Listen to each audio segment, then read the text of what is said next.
Siamo con Franco Capitano, uno degli autori dello Stoa, chi non lo ricorda. Ecco, con lui vorremmo un po' parlare di De Crescenzo, scomparso qualche giorno fa.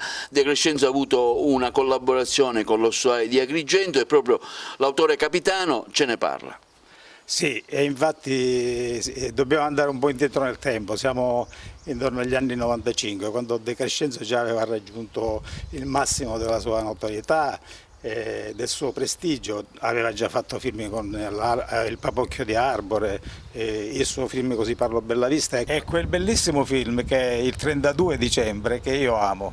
Praticamente io, autore di provincia, dovevo andare a cercare De Crescenzo per dirgli senti che mi fai da interprete di una cosa che ho scritto io un illustro sconosciuto, quindi sono andato un po' ansimante, un po' trepidante nel suo studio a Roma e gli ho letto questo testo. Che cos'era il testo? Il testo era il prologo di questo spettacolo Stoai che come dire a Cracas, l'alba di una civiltà, che io avevo scritto come intrattenimento storico, teatrale per i turisti, i viaggiatori, i gruppi turistici che venivano nella Valle dei Templi.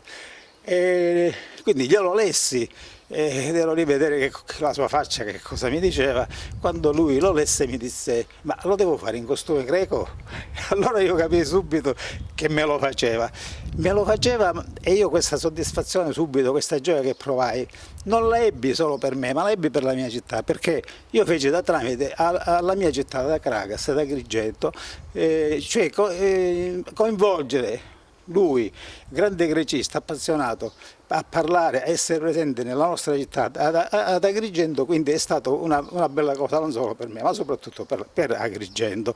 E infatti girammo questo suo video, che era un prologo tratto da Diodoro Siculo, cioè dalla storia che poi costituiva il primo tempo di questo spettacolo in costume greco, con Tersicore, attori agrigentini, ed era la storia di Timareta, la figlia di Antistene, sponsor del grande magnate Gellia, che si doveva sposare, e quindi lui racconta quello che diceva, che lui trae da Diodoro Siculo, racconta in questo video questa storia e raccomanda agli attori, che sono in scena reale, ma lui era in video, quindi un'interazione virtuale tra questi attori, e lui racconta, gli dice come si debbano comportare, perché la storia che è raccontata da Diodoro Siculo diceva che quella serata doveva essere fatta in una certa maniera.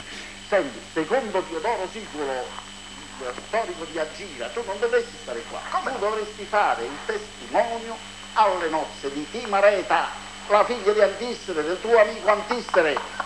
È vero! Pieno di soldi, L'avevo dimenticato, perdonami! La figlia di Antistene, Timareta, la splendida Timareta, bella, oggi va sposa, capisci? Sì, sì. E tutta Cracas ferve di preparativi, e c'è la consegna della dote, c'è il rito nunziale, devi correre, hai capito? Sì, corro! Ma come hai fatto? Quindi lui fu disponibilissimo, è stato veramente per me un grande piacere poi andare in sala di registrazione a Roma, stare con lui e sentire la sua voce che parlava di Agrigento, di Cracas, eccetera, perché lui nei suoi libri aveva scritto i miti, aveva scritto dei filosofi greci, aveva scritto pure di Empedocle, però di Cracas non se n'era mai occupato, quindi io sono riuscito a farlo interessare anche della nostra. Cosa è rimasto brevemente di questa esperienza? Guarda, di questa esperienza è rimasta quello che ti ho detto adesso, cioè questa emozione, ma soprattutto dico anche un po' di amarezza, di tristezza, perché i bei cervelli, i geni non si dovrebbero spegnere mai.